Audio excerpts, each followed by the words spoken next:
Growing struggle between opposing visions of the future. On one side are those who believe in a unified Nigeria and see security outfits like Ebubeagwu and the Asari boys as necessary tools to maintain order. On the other side are those who believe Nigeria has failed them and who see in the Biafra Liberation Army a symbol of resistance, however controversial and violent that symbol may be. The question of who was behind the attack remains unsettled. While initial reports pointed to the Biafra Liberation Army, the critics' denial and alternative explanations have added new layers of complexity to an already murky situation. The possibility that the attack was a false flag operation designed to stir unrest and justify further crackdowns cannot be dismissed outright, especially given the history of manipulation and mistrust that surrounds political violence in Nigeria. What remains clear is that the media's role in this story is under intense scrutiny. Outlets like TVC News and Arise Television are facing growing backlash from pro-Biafra supporters who believe they are not just failing to tell the truth, but are actively working against their interests. The critics claim that these networks are complicit in a state-sponsored campaign to destroy the reputations of Biafran leaders is not a fringe view. It is one shared by many who feel alienated from national discourse and who see the media as part of the problem, not the solution.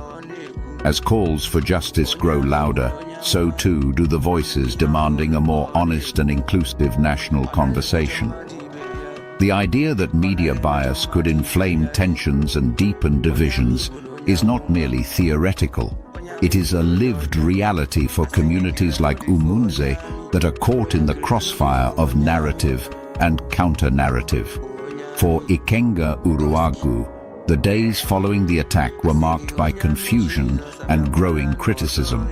He released a statement attempting to clarify his previous remarks about Ihiala, saying they were meant to be a metaphorical call for proactive action and not a literal endorsement of violence. But the damage was already done. For many, the timing of his comments and the violence in Umunze were too closely linked to ignore.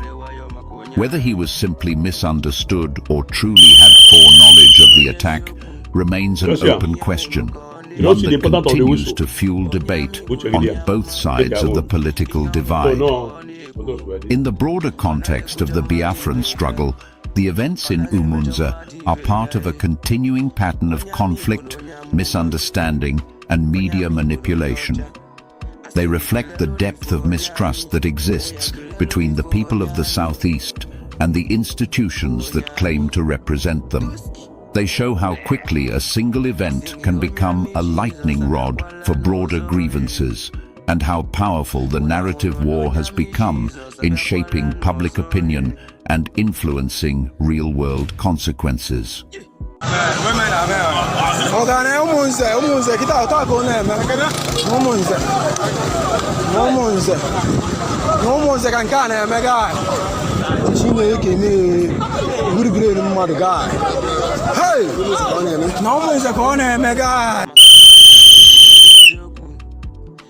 You don't see them, and they have had, yes.